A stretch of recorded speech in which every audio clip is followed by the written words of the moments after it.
What's up guys, Magnolia Mohair and welcome back to my channel. Today we are going to take a look at the topping D70 Pro SABRE DAC. This is the front of the DAC. You have your volume, or you can also use this to toggle through the inputs selection, right, or the setup menu over here.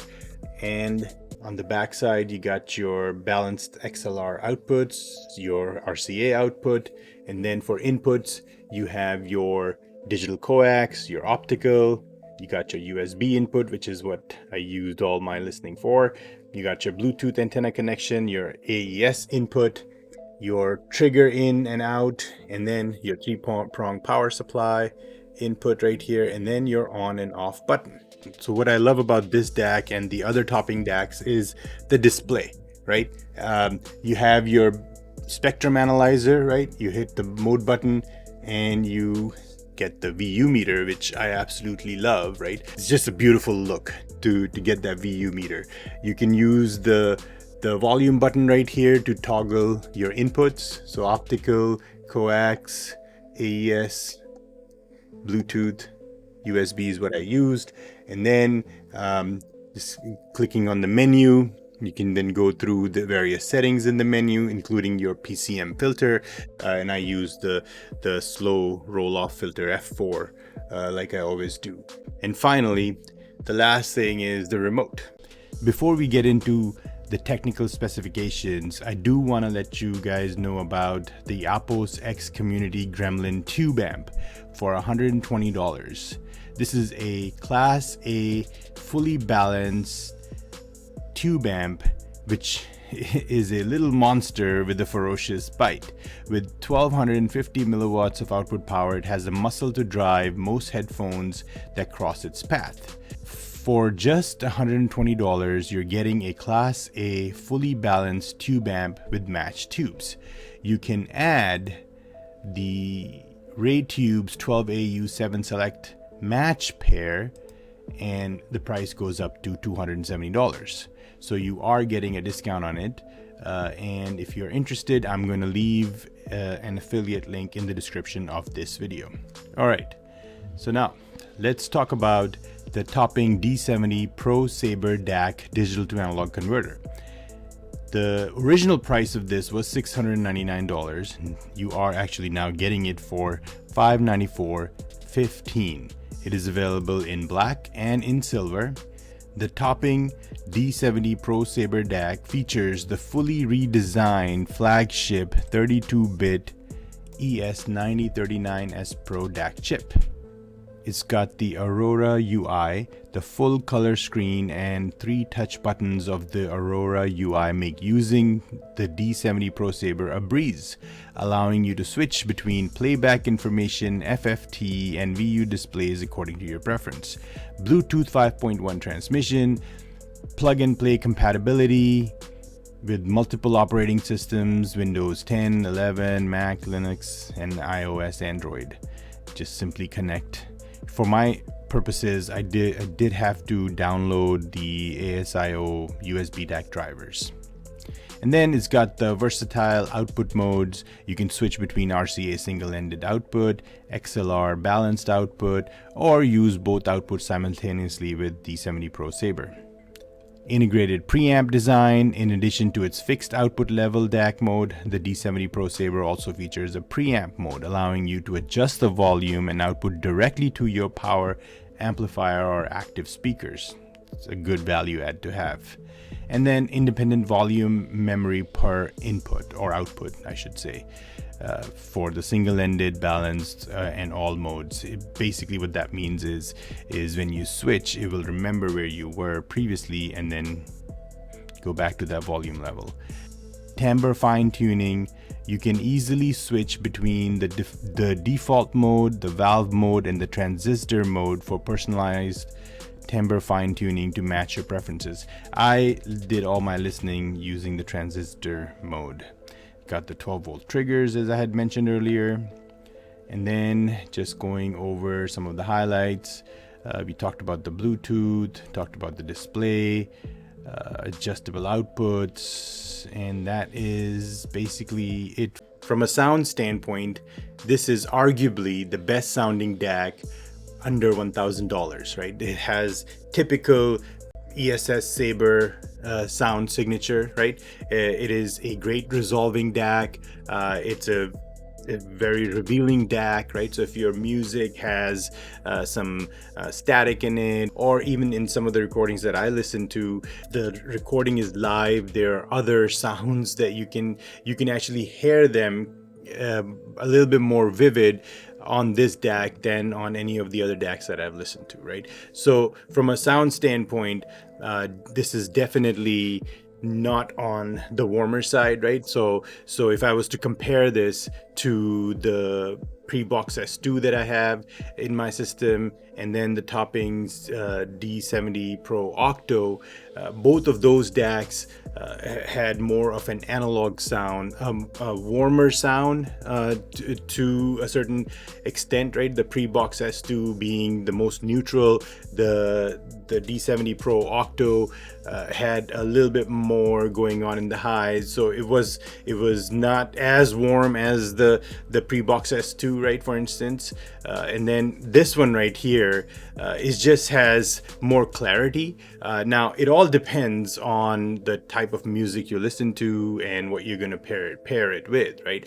So if you have speakers that have aluminum dome tweeters, for instance, right, you may not find this DAC to be the right one for you, right? And here's why. The best way to put it is, if you have a TV, you have a movie mode, and then you have the vivid mode, right?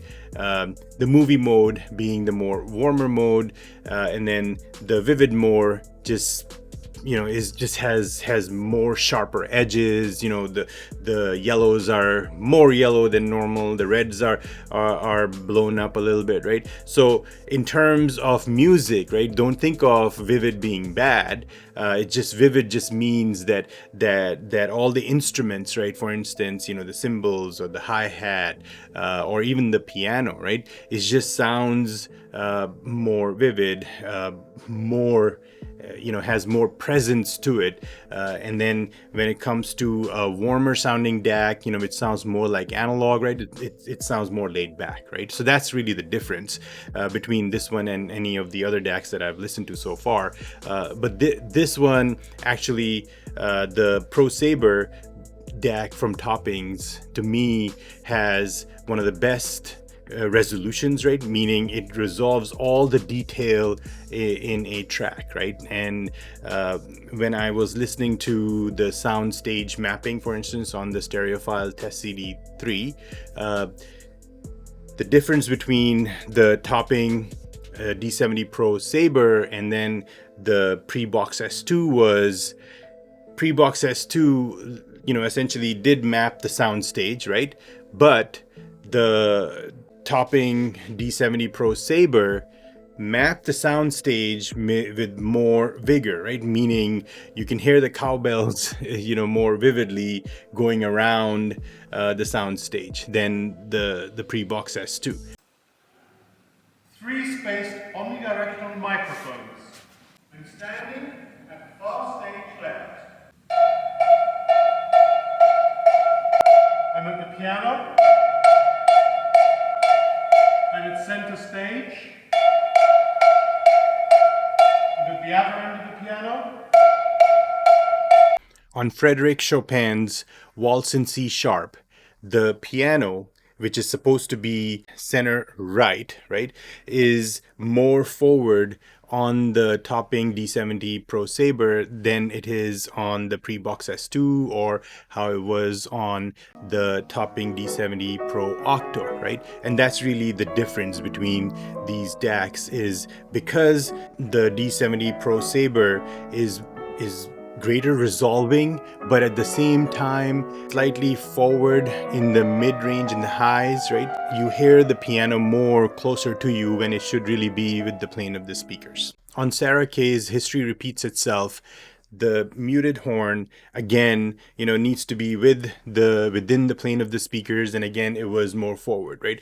Now if you put it all in perspective, her voice, right, as she's singing, and the guitar are one, like they should be, and as they are on the Pre-Box S2 and the D70 Pro and the SMSL, all the DACs that I've tried, right? Her vocals are centered along with the guitar that she's playing.